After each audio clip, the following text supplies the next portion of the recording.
dan Panji Harjanto menyampaikan perintah terdakwa tersebut kepada Momon Rusmono selaku Sekretaris Jenderal Kementan RI dan para pejabat eselon 1 lainnya antara lain Ali Jamil Harahap, Nasrullah, Andi Nur Alamsyah, Trias Kostianto, Suwandi, Fadli Jufri, Dedi Nur Syamsi, Bambang.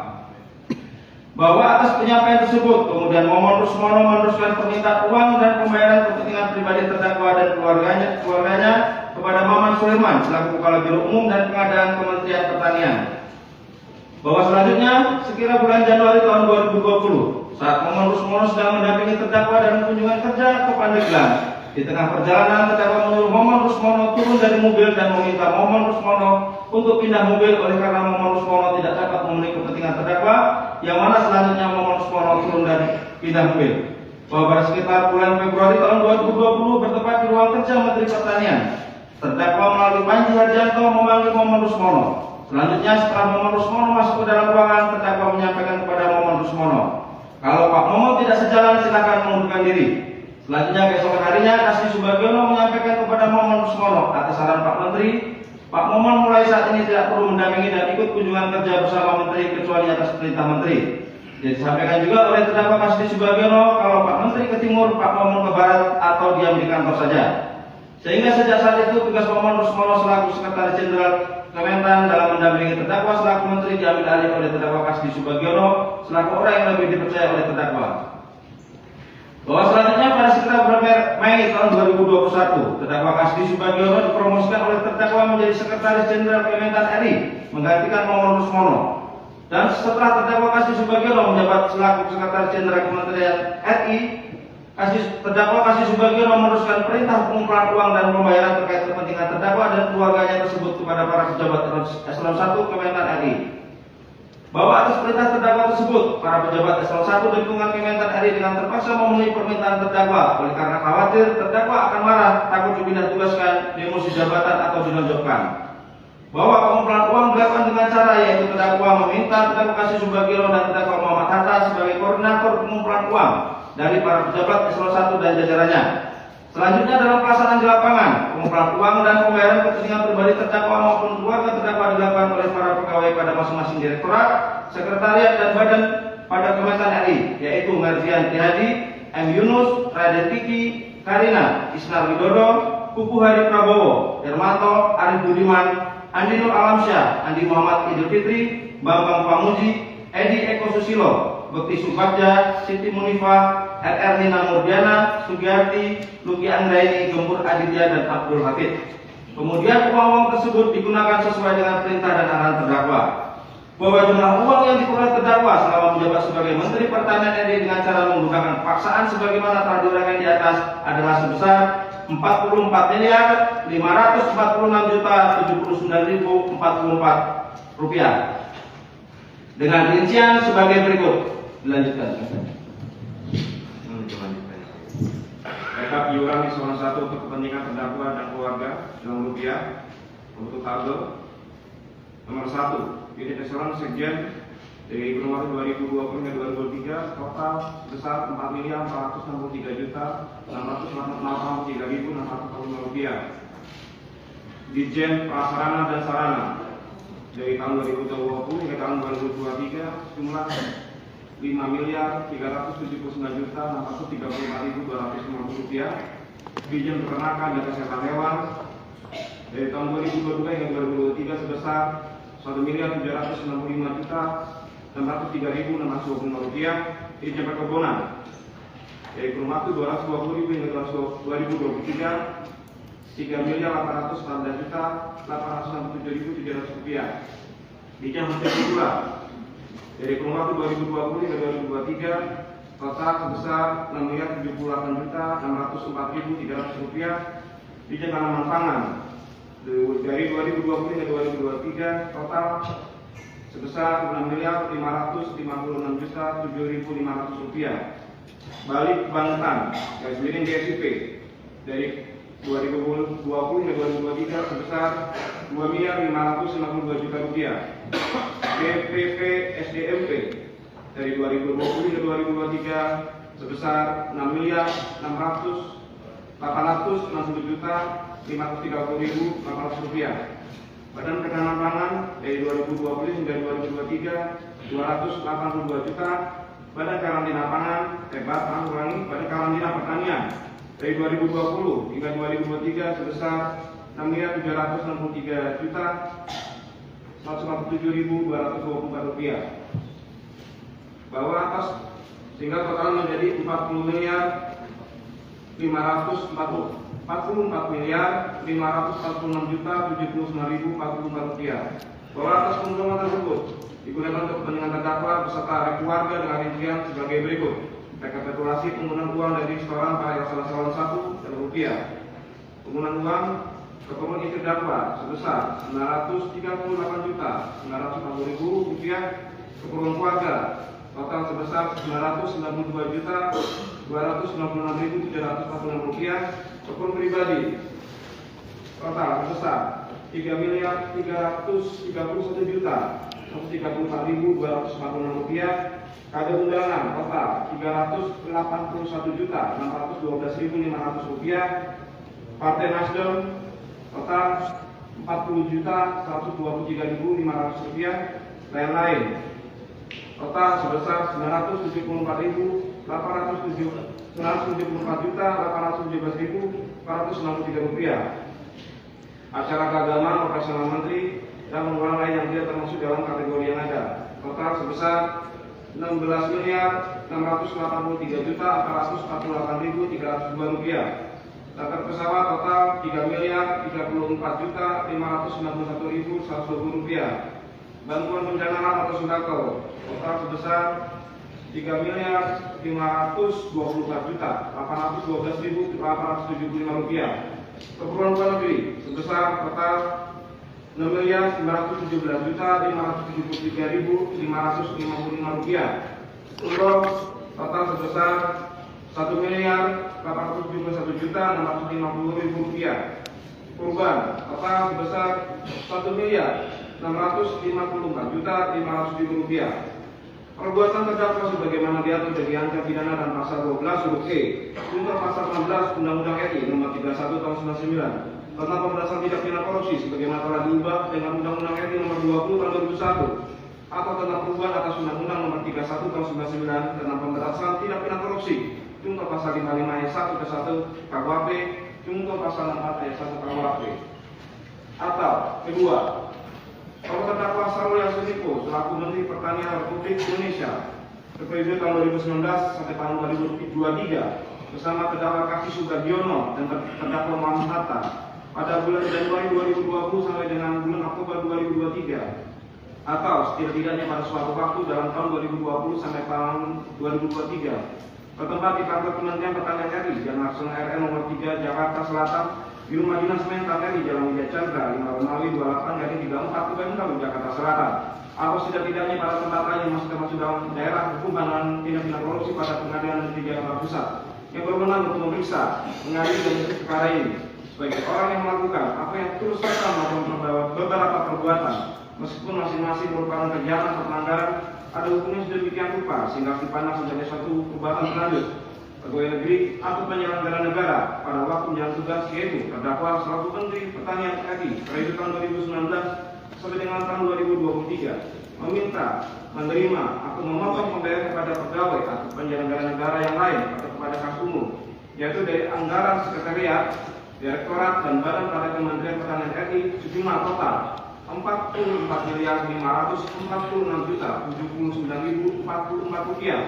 Seolah-olah pegawai negeri atau penyelenggara negara yang mengait atau kas umum tersebut mempunyai utang kepadanya, maka diketahui bahwa hal tersebut bukan merupakan utang, yaitu terdakwa membuat perintah kepada para pejabat eselon 1 dengan RU untuk memberikan uang kepada terdakwa sebesar 20% dari anggaran di masing-masing sekretariat, direktorat dan badan pada Kementerian Pertanian Republik Indonesia. Maka sebenarnya terdakwa mengetahui tidak ada anggaran untuk memenuhi perintah terdakwa tersebut atau non budgeter dari masing-masing sekretariat, direktorat dan badan pada Kementerian RI dilakukan dengan cara-cara sebagai berikut sebagaimana mohon izin yang mulia, bagaimana turut dalam dakwaan pertama yang telah dibacakan.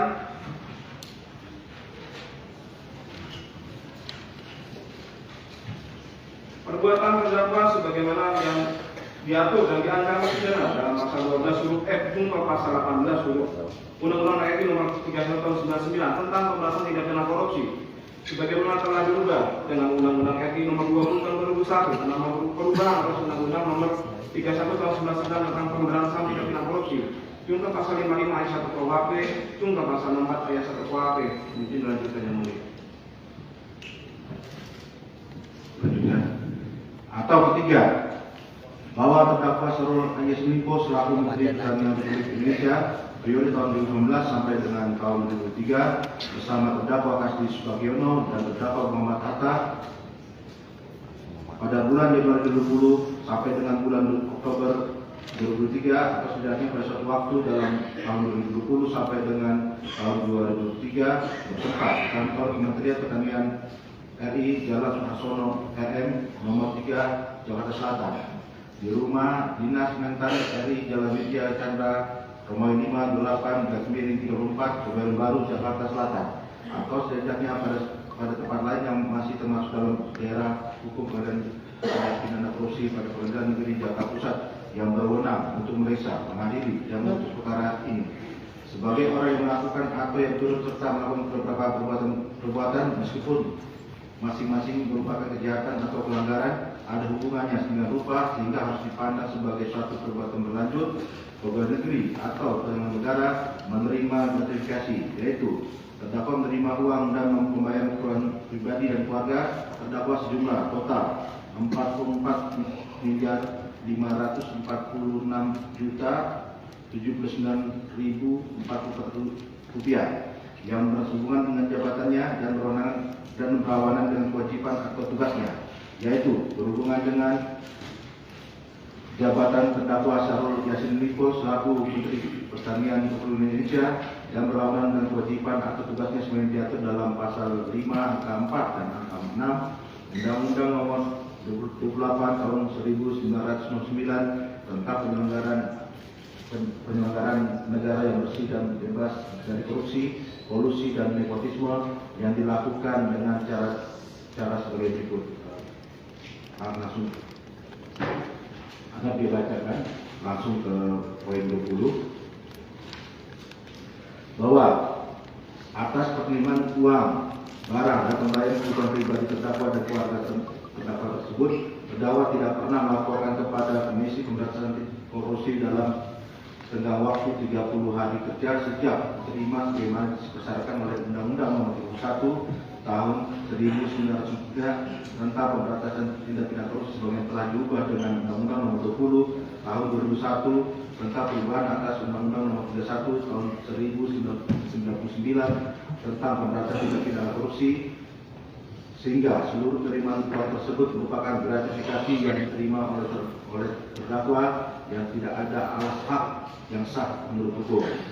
Bahwa perbuatan terdakwa tersebut akan dianggap pemberian suap karena berhubungan dengan jabatan terdakwa selaku Menteri Pertanian RI tahun 2019 hingga 2003 di mana diatur dalam pasal 12 C besar ayat 1 dan 2 Undang-Undang Nomor 31 Tahun 1999 tentang pemberantasan tindak pidana korupsi sebenarnya telah diubah dengan Undang-Undang Nomor 20 Tahun 2001 tentang perubahan atas Undang-Undang Nomor 31 Tahun 1999 tentang pemberantasan tindak pidana korupsi serta berlawanan dengan kewajiban dan tugas terdakwa sebagai penyelenggara negara yang tidak boleh melakukan korupsi, kolusi, dan nepotisme serta menerima gratifikasi memang dalam ketentuan pasal 4, 5, dan 6 Undang-Undang RI Nomor 28 Tahun 1999 tentang penyelenggara negara yang bersih dan bebas dari korupsi, kolusi, dan nepotisme.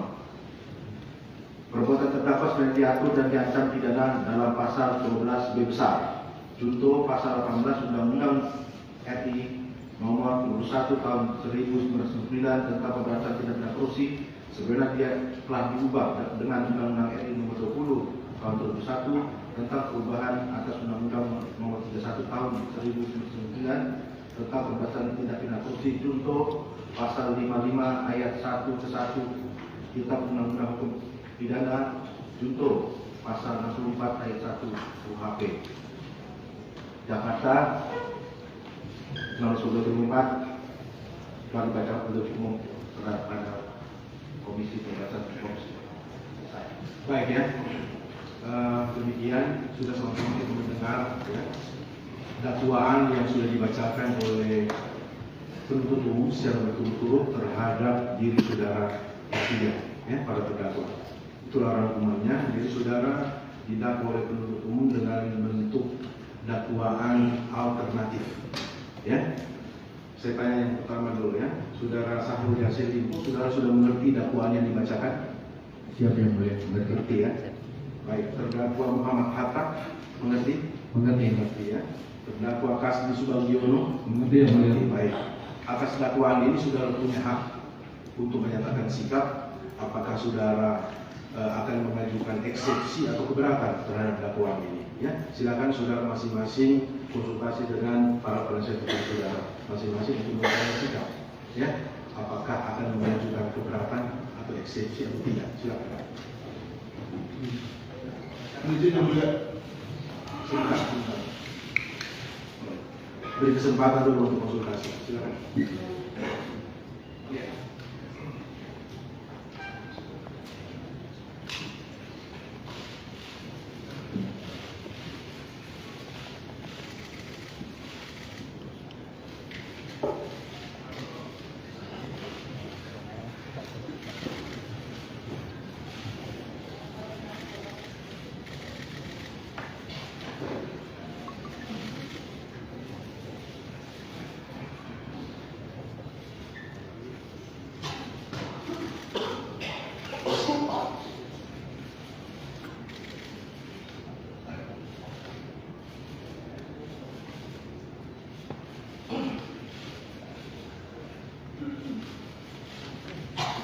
Sahrul Yassin Limpo sedang berdiskusi dengan tim hukum untuk menentukan eksepsi atau tidak atas dakwaan yang dibacakan oleh jaksa penuntut umum pada KPK. Baik, silakan.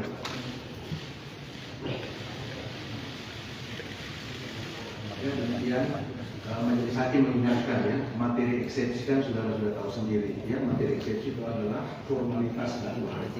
Jadi kalau sudah masuk kepada pokok perkara, nah itu kan bukan materi eksepsi lagi. Nanti akan kita sama-sama buktikan di ruang persidangan. Tapi tetap itu hak saudara, kami akan beri kesempatan kepada saudara. Silakan, gimana sikap saudara? Terima kasih yang mulia, yang kami hormati jaksa penuntut umum, yang kami hormati para pengunjung sidang dan rekan-rekan yang kami hormati. Di kesempatan yang baik ini, setelah kami tadi berdiskusi dengan Bapak Profesor Dr. Sahrul Yassin Limpo, maka kami sepakat untuk kemudian dalam kaitan dengan menyikapi dakwaan jaksa penuntut umum ini dengan segala kerendahan hati dan mohon maaf, kiranya kami diperkenankan untuk menetapkan eksepsi yang 2 minggu ke depan. Baik, itu hak saudara. Siap. Kami tetap berikan kesempatan saudara. Untuk terdakwa Muhammad Hatta, silakan. Izin yang mulia, kami akan mengajukan eksepsi. Itu ya. Itu hak saudara. Kasdi, gimana sikap saudara? Terima kasih yang mulia. Setelah tadi kami sudah diskusi dengan terdakwa Kasdi, sepenuhnya menyerahkan kepada kami dalam penasihat hukum, dan kami setelah kami cermatin uraian-uraian surat dakwaan, maka kami kira sangat relevan untuk kami diberikan kesempatan untuk mengajukan eksepsi. Mohon. Terima kasih. Ya, baik ya, itu hak saudara. Kami tetap beri kesempatan. Bulan puasa. Oleh kami tambahkan yang mulia, mengingat surat dakwaan itu hampir 1 meter, jadi banyak sekali, jadi diperlukan waktu berhari-hari masuk kami berkasih. Jadi untuk itu kami mohon kiranya diberikan kesempatan 1 minggu yang mulia. Baik, kami sepakat kalau 1 minggu ya. Eksepsi karena apa? Mengingat ya, para terdakwa ini kan dalam tahanan. Ya, tahanan itu kan ada batas waktu. Pak. Karena eksepsi nanti kan kita tetap memberi kesempatan kepada saudara mereka itu, tapi hanya dalam waktu 1 minggu. Ya, kami juga memberi kesempatan kepada penuntut umum untuk menanggapi eksepsi itu 1 minggu. Dan kami majelis hakim juga akan membuat putusan sela terhadap eksepsi saudara nanti dalam waktu 1 minggu ya. Jadi kita sama-sama hadir ya. Gitu. Baik. Oleh karena terdakwa ya dan para penasihat hukum yang menyatakan akan memberikan eksepsi terhadap dakwaan saudara, maka persidangan ini tentunya akan dilanjutkan dengan mendengar nota keberatan atau eksepsi nanti akan diajukan oleh para penasihat hukum para terdakwa pada persidangan berikut. Ya, nanti akan kami jadwalkan. Izin yang mulia dari penasihat hukum Muhammad Atta. Melalui kesempatan persidangan ini kami ingin mengajukan dua permohonan izin kepada yang mulia. Yang pertama, permohonan tambahan kunjungan untuk terdakwa mengingat di rutan KPK Majelis semua orang yang berkunjung ke terdakwa harus didaftar dan kewenangan itu sudah di Majelis Hakim Aku, sehingga kami mengajukan permohonan untuk menambah daftar keluarga dan kerabat yang diizinkan untuk menjenguk yang bersangkutan. Terus yang kedua yang mulia, permohonan kami juga secara tertulis. Kami bermohon kepada yang mulia untuk permohonan izin pemeriksaan kesehatan mengingat pemeriksaan klinik yang dilakukan kemarin KPK itu merekomendasikan untuk diperiksa di klinik di dokter spesialis bedah, dan rekomendasi KPK itu dokter KPK itu kami lampirkan di surat permohonan kami yang mulia. Jadi ada dua permohonan kami. Silakan saudara ajukan surat itu, nanti kami akan pelajari dan musyawarahkan ya. Silakan. Siap yang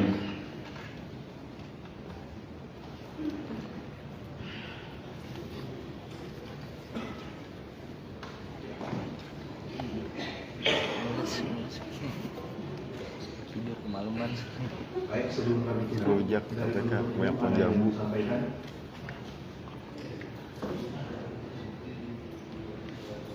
Dari kami cukup ya. yang mulia. Sebentar dulu para terdakwa ada yang disampaikan sehubungan dengan penundaan sidang. Kami sudah menyampaikan kepada Oke, saudara cukup ya. Cukup baik. Ada Yang pertanyaan? mulia, siap. Terima kasih yang mulia. Di kesempatan yang baik ini perkenankan kami tim penasihat hukum dari Profesor Dr. Sahrul Sumiko untuk menyampaikan permohonan penahanan. Adapun alasan dari permohonan penahanan ini antara lain yang pertama, Pak Syahrul ini beliau sudah berumur 29 tahun dan paru-parunya itu sudah diambil separuh dan beliau butuh udara terbuka. Selama ini beliau sakit dan setiap minggu itu mesti harus check up di rumah sakit RSPAD Kabupaten Jakarta, sehingga mohon perkenaan Majelis Hakim yang mulia kiranya beliau akan melaksanakan semua apapun yang menjadi arahan dan perintah Majelis Hakim yang mulia, namun kami mohon kiranya berkenan agar ditemukan penahanan. Demikian yang mulia, terima kasih. Silakan permohonan saudara disampaikan sama ya, kami akan pelajari dan akan kami musyawarahkan ya.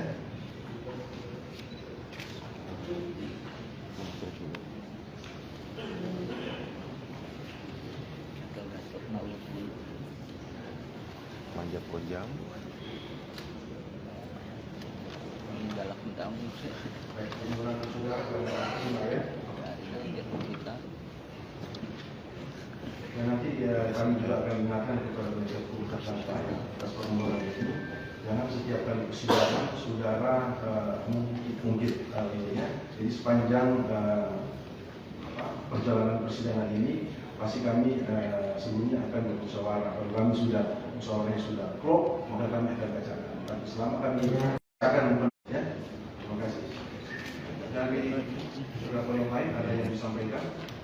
Kasih cukup ya. Demikian persidangan hari ini cukup ya, dan akan dilanjutkan kembali pada hari Rabu depan tanggal 6 Maret 2024 dengan saudara pembacaan nota keberatan eksepsi yang akan disampaikan oleh penasihat hukum. Demikian sidang nyatakan selesai dan ditutup.